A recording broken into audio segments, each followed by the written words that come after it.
A special team of police detectives will be deployed to Zandspruit to monitor criminal activities in the area. The team will also probe the over 500 undetected cases in the community northwest of Johannesburg.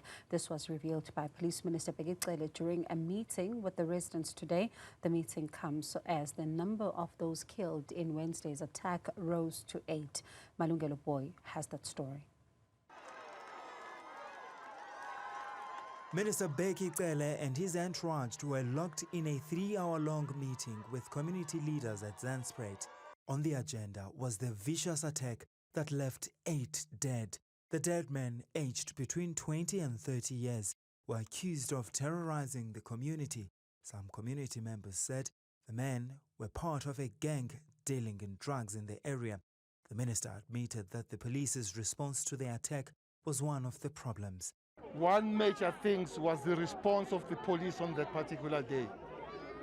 Surely, if they've responded better than the way they did, situation would have been better here.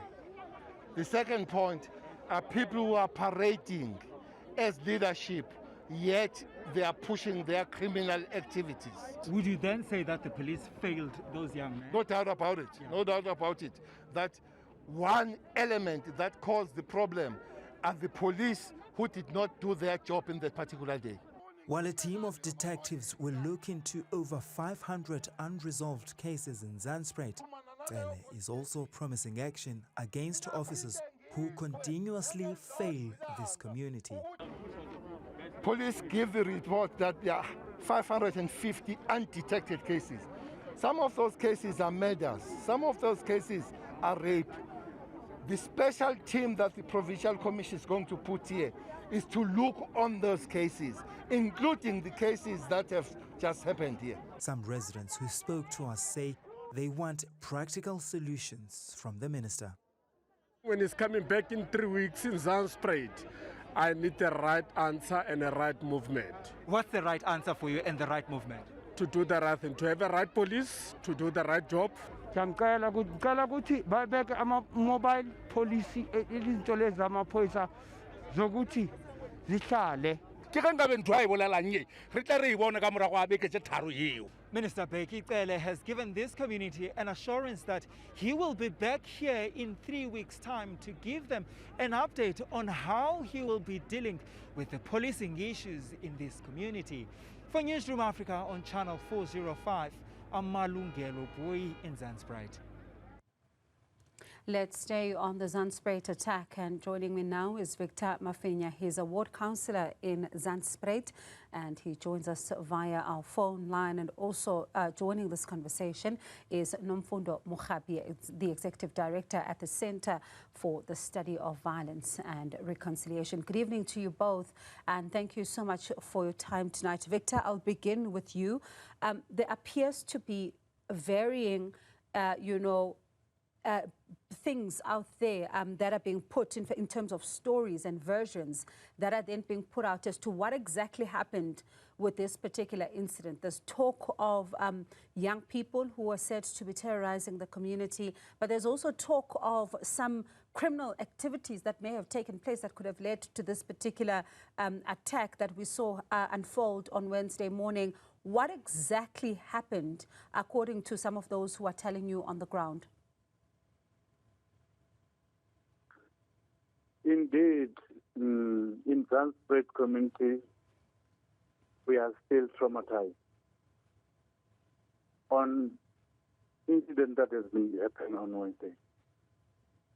It is something that no one can condone. No government can allow it to happen, because you can't ban people in that way. You can't. But over and above, the issue is the criminalities. Those who were involved are the criminals by themselves. These criminalities all night go and collect these kids in their homes while they are sleeping, labeling them as criminals. Yes, I do understand the crime in Zandspruit is very high, but we can't reach a stage someone go and collect people and expecting, saying that they are the criminals. So We can't allow that situation. So what you're saying, Victor, if I can come in there, is that these young people died for nothing? Yes, because they've been taken from their homes. They've taken from their families by the group labeling themselves as the patrollers, while they are not the patrollers. All right, Nomfundo, I'd like to bring you into this conversation. Victor is talking about, something very distressing, as he says, then that according to him and what he knows from the ground is that these young people appear to have died for nothing. What would turn a community, particularly during a mob justice attack, what would turn innocent citizens to become killers? Yeah, I think it is just too painful to hear, and I can definitely hear the pain in Victor's voice. And I really want us as a society, I know we just caught up in the intensity of this, to just take a step back and really reflect on what is happening in our society. And we've been saying, as CSVR since 2011, when we did the smoke that calls, that there are certain issues in our society that we are not addressing, that we take as soft issues, that have created fault lines that are deepening. And COVID, of course, exacerbated this. And there's a number of things that we need to look at. Victor talks about trauma. And I want to just highlight that we've been saying for the longest time that South Africa is a deeply, deeply traumatized and wounded society. And we have left the work of working on our psyche and working on our mindset for a long time and not addressing it. And over and above that, societies have been bemoaning the issue of socioeconomic marginalization and saying that for us, poverty means that we are really still stuck with the same trauma that was, and we've been saying that there's a sense of urgency that is coming as a result of this. And the other issue is dealing with our institutions. We've been investing in policing, but focusing mainly on bringing more police. And we have been saying that we have to look at proper institutional transformation and creating institutions that are functional in our society. So for me, what we are really seeing is a symptom of a society that is deeply traumatized, that is desperate, that is losing hope, to such an extent that when these young people, and some of them could have committed this crime, others may have not, they have become an outlet for the deep-seated frustrations that have been happening in our society. And the kind of rage, the kind of violence, the gruesomeness that we are seeing is actually a depiction of the deep-seated years of frustration that has been happening in the communities. And Victor, when you hear that, as we speak tonight, 8 lives have been lost. And really, as one really tries to internalize and to really think about that, 8 families are without their loved ones tonight. Are you then in agreement with what Nomfundo said now, to say that it appears as if they became an outlet for a frustrated community that feels like it was not heard, or even some of its issues were not being addressed? Yes, I do agree with you, with her. But in other part, yes, it has been so long.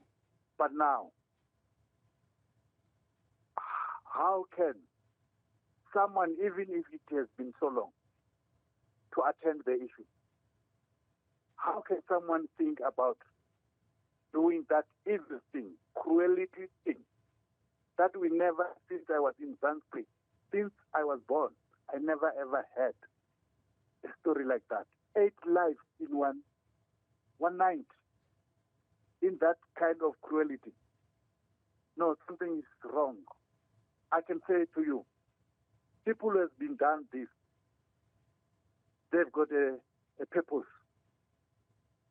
They've got a purpose. Because you can't go and fetch someone in his house where he feels he's protected, and you just grab, starting beating, saying you are criminal. No, If we get an issue in the community, we first have to discuss it. We first have to call a meeting and say, this is the challenge. How do we go about? But on that day, that thing never happened. And what purpose do you think then? Really shows Oh, continue. that Pardon me. this Continue. is an criminality element. And what purpose do you think those who rounded up these men had? Hello, can you hear me? Yes, I can hear you, Victor. I'm not sure if you can hear the question I just asked you. You said that those who rounded up these men to then commit this atrocious act, you say then that they had a purpose. What purpose did they have, according to you?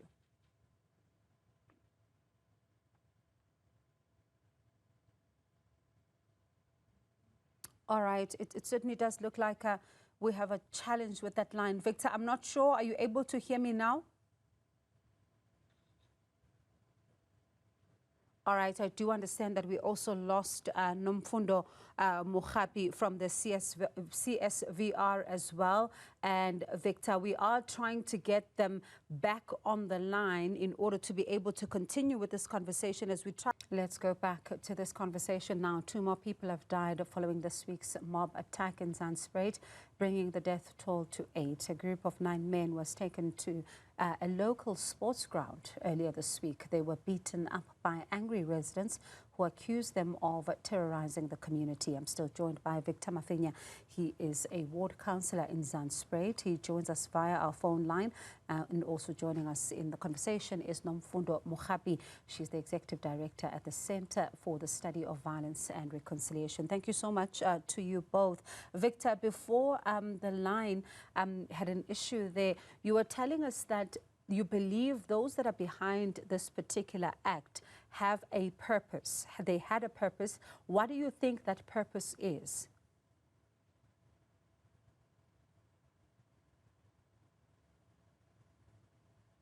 Their purpose is to conduct crime.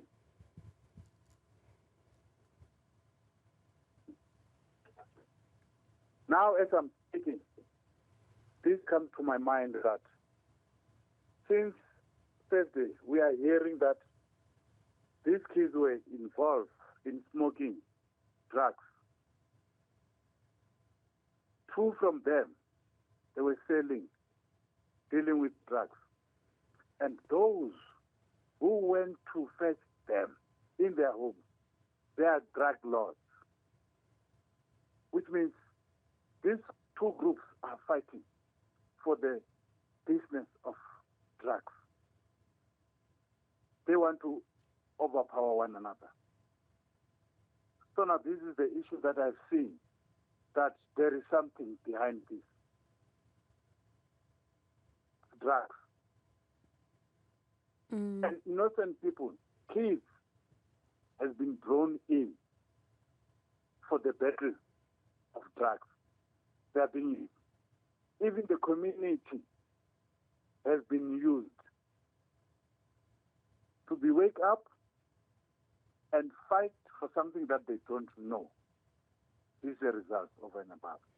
And Nomfundo, how then, you know, at the back of what Victor is saying, when you look at a case of mob justice, how easy is it for some in the community to follow without having the full understanding of facts and what, you know, has transpired, while those who are carrying out the act may know exactly what's going on, but there are also who appear to just be following because of mob psychology? Yeah, Bonga, I mean, it's really interesting just listening to Victor, that some of what he's saying, very, very similar themes that emerged when we did our research in 2011, where when the leaders come in, and I mean justifiably so, they condemn the violence and their focus of attention becomes either the third force or the criminal elements, which might be there. And what we had been saying as CSVR, especially appealing to leaders, that in a society that is as wounded and as traumatized as South Africa, it's so easy to have a trauma-led leaders rather than trauma-informed leaders.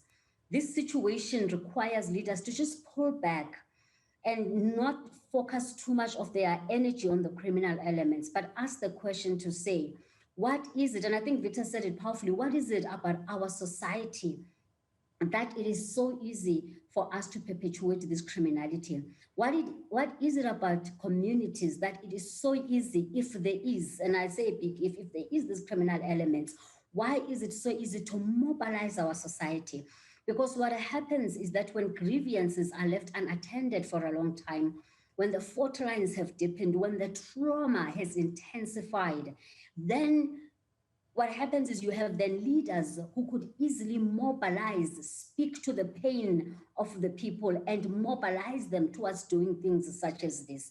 So there's a very important discussion, I think, for us as a society, because what we've been finding, Bongi, for the past few years, and I've always been saying, I don't know how many times in my 20 years of working in the violence field, I've had similar conversations to this. And we always look at the particular event and what happened in that event. But we from a distance are seeing trends and patterns in terms of what is existing.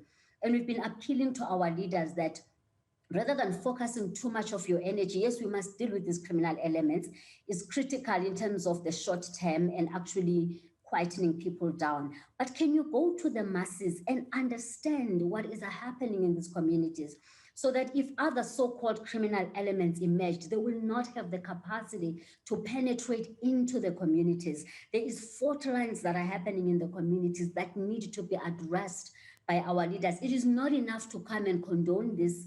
And that's what we found. And after that, we go back to the normal. And the more this violence happens, the more this fault line deepens, the more gruesome the violence is.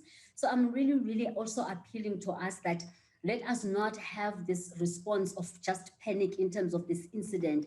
Let us take a step back and let us be trauma-informed rather than be trauma-led in how we actually respond to these incidences. And when you then look at such a situation, Victor, the police minister says then that the police have failed these young men. And he said this to Malungelo, who was, who was there a little earlier on, our colleague here on Newsroom Africa. He said that the police could have responded better. They failed these young men. Is that, your own experience as well, to say that the police failed these young men, and also looking back then to some other cases? Are you then saying that the response of the police to some of the criminal elements that are taking place there is also a problem here? Yes, in this incident, the police respond very quick. It's only that these kids have been banned while the police were watching, folding their arms. The minister is correct to say they're blaming themselves. But how can a system allow someone whom they hired to provide a service, in this particular, to protect, combat crime, now going there, listening to community saying that if you are coming in, we are banning you too? How can that system allow us? If this police, even trying to fire a bullet on air, I think those people, their community will be dispersed. And even community, those who were there, what have they done in order to prevent this? Because there were a lot of community members there. We are heading to something. If we find ourselves in a situation where police did come and just fold arms and say, we need a backup. What kind of backup? Why should government dispatch you to the scene? And Nomfundo, certainly, a worrying picture that's being painted by Victor there of police officers who were then seemingly either, under-resourced or did not know what to do in a situation like that, because if then these young people were then torched in front of them, as they are told that if you come closer, we'll burn you too. Does this paint a picture of a police service then, or police officials who were either inundated or were not capacitated, did not know what to do, or simply officers who were just saying, honestly, we don't even know what should our intervention be here? I think this speaks to the deeper issue of the functionality of institutions in South Africa, with the police just being one of the examples, where the public officials are feeling highly burnt out. We've been working with some of these institutions where there's some of them even say since 2020, there's been just this increased toxicity within these institutions. And for me, so that is really important to look at. And I would really like to appeal to the minister, because when he says the police have failed, I mean, he is the leader. And I had been saying that for us to deal with these issues in South Africa, it's really important to start saying, if we are in the kind of context that we have with this deep-seated wounding, frustration, what is the kind of leadership that we need that can assist us to do this? And how are we investing in this? For the longest time in the police, we've been investing in getting more and more police. We know that we've got policemen who want to make a difference. But do we have leaders who have the capacity to create institutions that are, first of all, safe, that can support these police when they are burnt out, that are also not trauma-led, but they are able to motivate these police to be able to go there and make the impact that is supposed to be made? What is the mindset of the leaders themselves within these institutions? And I think because we've taken the issue of leadership lightly as a soft issue in our society, we have really been found wanting, starting from the station commanders all the way up to the minister.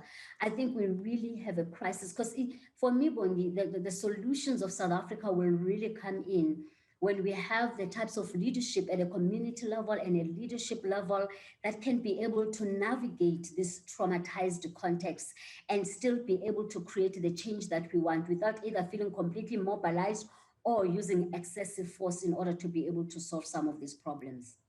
And Victor, the police minister says that there's going to be some detectives that will then be looking into some of the cases in Zandspruit. Are you then hopeful as the community that there will be some kind of a difference here that could be made by this intervention?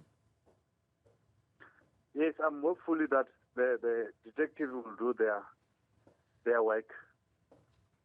As the community welcome Minister Honorable Becky Gauteng MEC Honorable Faith Maziboko, and they bring faith and trust to the community. And even themselves, they agree to say they will report to the community in 3 weeks' time.